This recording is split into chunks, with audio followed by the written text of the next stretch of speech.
So guys, so ngayon ay tayo maghahalaman. Ngayon kasi ay meron akong mga bakanting oras na ako ay maghalaman ngayon. Nakita ko yung mga halaman ko ay talagang ano na siya. Nagkaroon na po ng dilaw yung mga dahon. So kailangan po siyang kukultivate.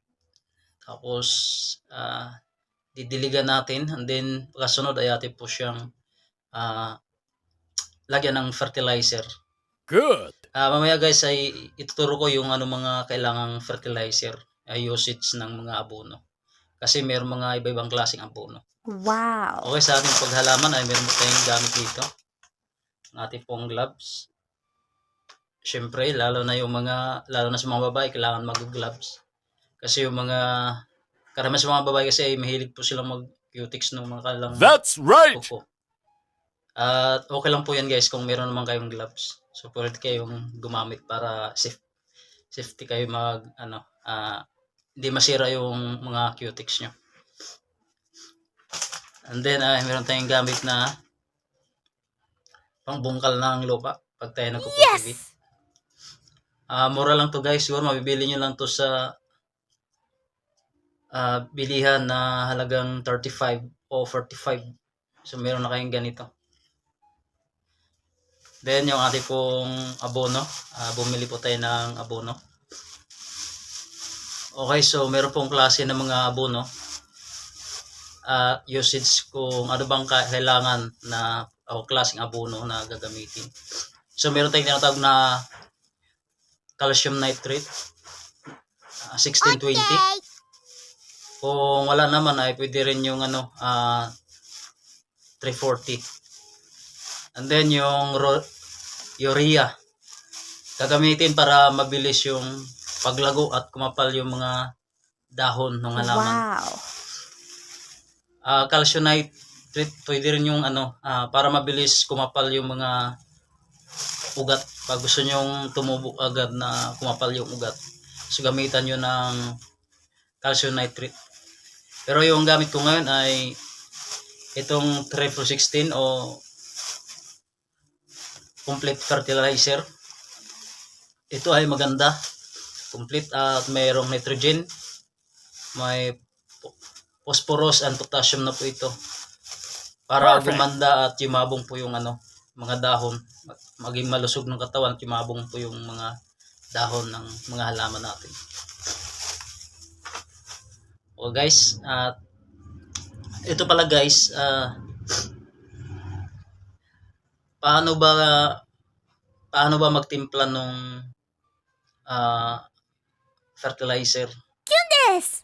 Actually, ang tamang pagtimpla po ng fertilizer guys, merong iba ay direct na nilalagay po doon sa mga puno. Lalo na sa mga mas nakakatanda sa atin na nahihilig sa mga halaman, kabisado na nila kung gaano karami ilalagay ng mga abono doon sa puno. Pero ang ginagamit po natin guys, madalas ayun po yung hinahalo po sa tubig. So ano bang tamang timpla ng paggamit o paghalo dun sa abono? Simple lang guys, no? Kung nakita kayo ng isang sardinas na lata guys, wala tayong sardinas rito. So malit lang po yun. So yun ay equivalent ng 16 liters na tubig. Pero kung konti lang naman yung didiligan mo ng mga halaman, at least mga kalahating sardinas na abono. Kalahati lang nun. So gagamit lang tayo ng mga at least 8 liters na tubig. So ihalo lang po natin dun sa tubig. Tapos hahaluin. And then babad mo lang sandali guys hanggang sa matunaw. Pagkatapos nun pwede din po natin gamitin at idilig. So yun yung gagawin po natin ngayon. Okay, sabakan natin.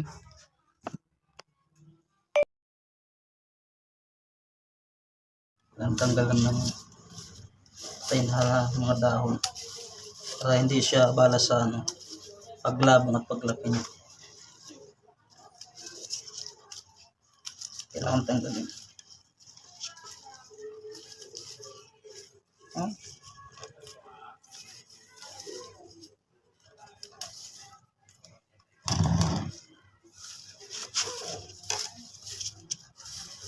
tawag nito ay pruning. So pruning mo siya, tanggalin mo yung mga patay na dahon. Okay.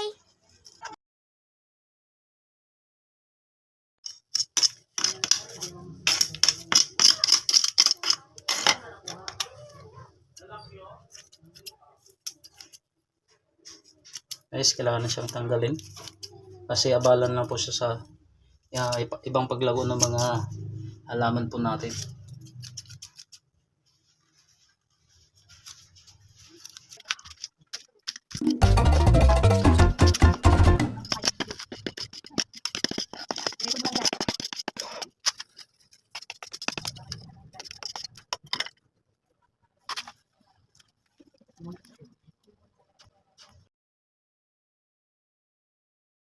Guys, ito na po yung ating pinapruningan kanina. Oh, wow. So okay na po siya. So dito po siya ilagay sa akin pong ginawa pong painting dito sa likod ng bahay. So mamaya po ay ako po ay mag-aabono po ng mga halaman. Kasi napansin ko yung mga halaman ko ay iba ay nalalanta na. Tapos kahit tubig-tubigan mo siya, hindi talaga siya makikitaan ng yung paglusog ng halaman kasi kahit tinutubigan mo siya, iba yung dahon niya parang naninilaw. So kailangan siyang abunuhan. So mamaya mag-aabono po tayo.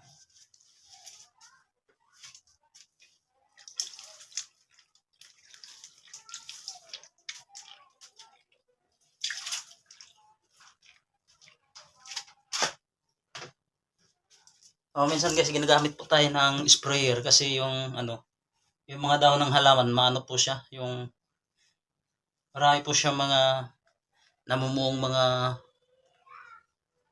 talsik ng mga lupa na hindi matanggal. So kailangan mo siya ng sprayhan para matanggal.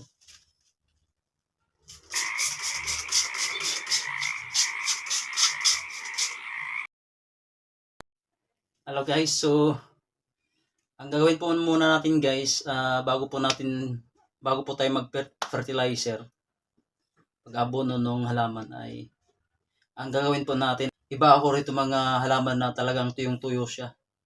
So kailangan basahin muna na kahit kunti. Yes! Muna natin ng tubig. Mamaya mag-light yan.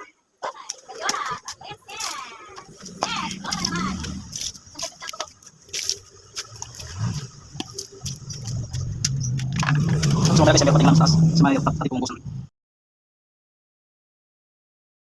guys, so tayo ay magsukat na po ng tubig. At ako po ay may timba na po rito at may tubig na po siya. So, sinukat ko po siya ng konti lang naman kasi guys yung ay lang puno lang yung halaman ko.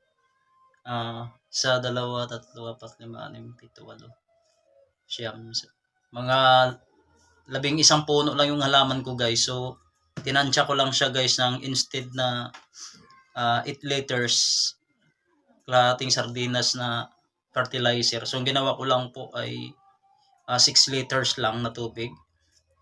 At hindi ko na po masyadong pinuno yung tinansya ko na lang. Ito guys. So, ihalo lang po natin guys sa ganitong karami. Malit lang po siya. Siguro ito ay wala pa siyang kalahating sardinas. Kunti na lang para maging kalahati. Sa 6 liters na tubig. Pero kung punuin mo to guys, gawin mo ng 8 liters na tubig. So ihalo na po natin. Guys. So buhos natin, hindi natin pong haluin. Pwede naman guys kamay na lang.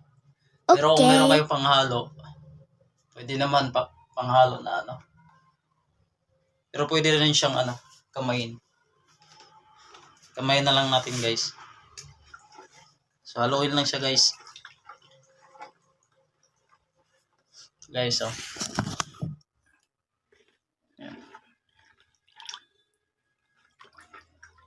So haluin mo lang siya. Ayan. Ayan guys, at sa mayroon talagang halaman guys, meron silang binibiling sprinkling na meron siyang maliit na butas sa pangdilig dun sa laman. So ako naman kasi guys ay naisip ko naman di naman gaano karami yung halaman ko. So hindi na po ako bumili. So mayroon man po akong nakitang litro na bakante. So ginawa ko ay gumawa lang po ako tapos binatas-butasan ko siya. So ito guys. So litro to siya. 1.5. So pinati ko lang po siya din. So binatas-butasan ko siya. Pwede na po siyang pandilig. Yay! So pwede mo to siya gamitin for fertilizer ng halaman.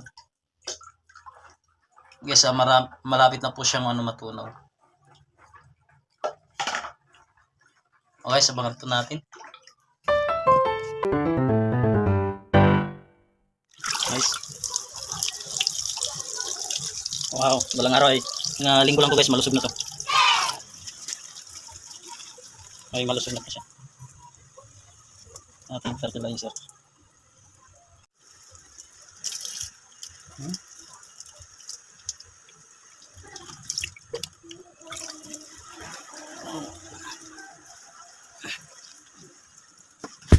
Hurry up! So guys, Wow.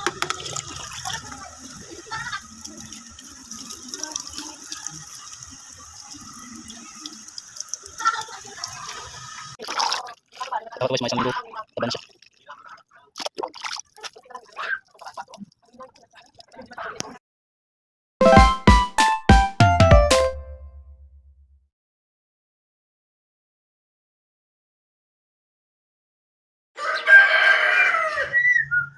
Bisita ko yung aking mga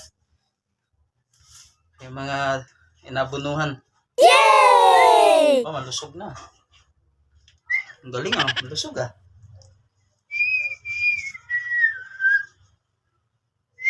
Galing Oh. Okay to What? Ayos to. Mukhang totoo yata yung sabi ng mga kaninunuan ko Nagbunga. Parang nakakapagtataka naman. Okay na. Hirap. Ito pa. Talaga naman. What? Saya nito. Ayaw di ma. Iba yung bunga to Iba yung tinatawag na money plant ba? Meron. Okay to. Ito pa. What? Ayos to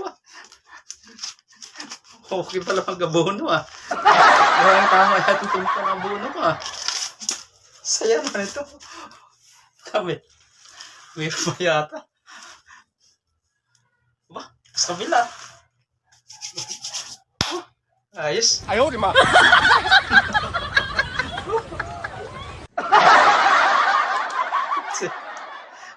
Mukhang gusto ko na araw-arawin ko pag-abono